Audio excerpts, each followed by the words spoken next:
Hey everyone, this is David. Welcome back behind the velvet rope. We got to get into it today because we have Vanderpump Rules to talk about with the one and only Sarah Farasia. Can I just ask you a question? I love that you're rocking a Benetton shirt. Do you remember 1998, 1999, early aughts? Like Benetton was so hot. UK brand, right? I love that Let you're wearing this throwback. Let me tell you something about Benetton. Okay. First of all, I also love a throwback to Camp Beverly Hills, which you could only get in the US right down the street from us at Fred Siegel in West Hollywood. Although, so I have a lot of Camp Beverly Hills to rock for you too. Benetton, I am obsessed with. I have a lot of Benetton. When I went to Europe last, I bought it, and I'm going to let you in on a little secret. Go to the website. You can still get Benetton delivered to the house. What? I'm bringing Benetton back. I'm bringing Benetton back. I love Benetton. That What and Camp Beverly Hills. Nostalgia, baby. what was the clothing brand in the aughts? And it was like, do you FCK or something? Remember, it was like, Yeah. was that Benetton? And they did remember it wasn't No. Buck, but Yeah. they We uh had we had Esprit. Remember Esprit? We had Esprit, Tonserton, Naf Naf. What else was there? did you ever rock a no fear shirt like when you were in eighth grade, ninth grade? Like were you ever trying to fit in and rock the no fear? No, but you had the collar popped and you had the Latigra. You had that Ralph Lauren polo with that little horse in every color. You had blue. You had light blue. You had every fucking color. But Benetton, I'm bringing back, baby. So thank you for noticing. Oh my God, I love a Benetton. What a throwback. We got Vanderpump Rules, season 10, episode 3 to discuss. Season 11, episode 3. It's okay, Sarah. You're off by a season. Don't say that. Don't say that. I mean, and you're gonna get, I already know we're gonna Stop. It's get to the talk. IVF drugs. It's the IVF. Don't you guys Okay. come for me? Because people say all the time, it hurts my feelings. They always say you're misinformed Be and nice to Sarah. you get the information wrong, and it really hurts my feelings. Stop it. No, but they're really upset with both of us. James does not live near LAX. I don't care if James lives in your asshole. I do not want to live anywhere in LA where I am here today, where I hear the fucking planes taking off. And before we get into it, let me just tell you, I had to go back to New York for 4 days, flew out of Burbank, flew into Burbank. It is a game changer. It's also closer to my house in Hollywood. We won't talk about where you live. I get in trouble when I did.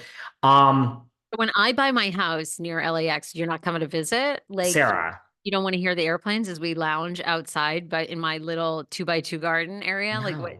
no. Oh, okay. Anywhere but with airplanes taking off. But that Burbank airport, honey, I landed on Sunday night and was out of the airport in like 2 minutes, and I was home in like 13 minutes.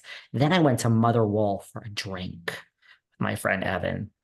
High-end restaurant here, very hot spot here in LA. And I've realized this about Los Angeles. Talk to me. Stars only go out Tuesday, Wednesday, Thursdays. Friday and Saturday nights are not a big the party starts Tuesday through Thursday here in La La Land. Well, why Sunday night of the Super Bowl was it still not so easy to get a table, but we got one. Because that was the most watched Super Bowl in history. I think it was something like, I don't know, 134 million people, like broke a record. It was a boring game at the beginning.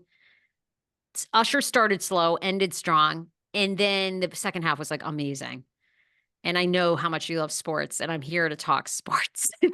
Well, I'm here to talk about how this show opened with James storming out and Schwartzy. Schwartzy this whole episode was the plight of Tom Schwartz. Tom Schwartz is in a really bad situation. He is caught in the middle, honey. Do you think that was for me? The overwhelming theme was sobriety and the turning point for Tom Sandoval. Tom Sandoval is also a victim in this. But tell me more about your take that you thought it was the plight of Tom Schwartz. Well, the opening scene where he has a he has two BFFs. Well, I mean, of course, Tom's his BFF, but that Jamesy, the white Kanye, he got to him and he is like, man, no, that wasn't. And then Tom is like, well, listen, man, I just told him, like, he fucked Dodie and he was wiping the cum off his dick with my shirt. And Schwartz is like, no, man, abort, abort. This is like the wrong way to handle Jade. Like as soon as Schwartz heard Dodie, he was like, oh man,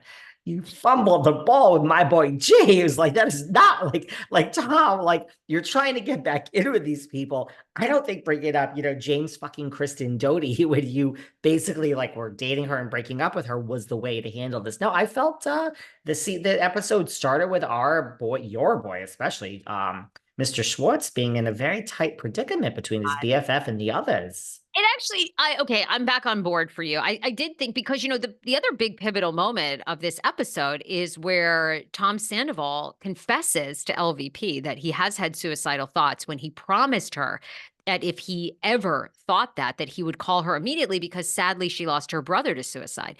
But now we hear in this emotional moment that he was so low that he was potentially suicidal. So it's interesting you say that about Schwartz, but now I'm sort of on your team. I mean, it was the plight of Schwartz because we also hear in this episode that Schwartz's brother is returned to rehab for the third time and is possibly suffering from cirrhosis of the liver from alcoholism. So my boy, I think Tom Schwartz is so sensitive. I think he's just the Gandhi of this group. I love him.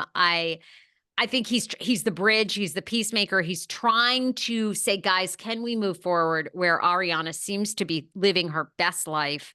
And they're not having it. They love to just kick on Tom Schwartz. And, according to some of his cast members, Tom Schwartz it's almost like his like fetish. Like he likes to be sort of verbally beat up a little bit and put down, like it kind of turns him on. So yeah, I mean, there was scene Does after turn him scene, on.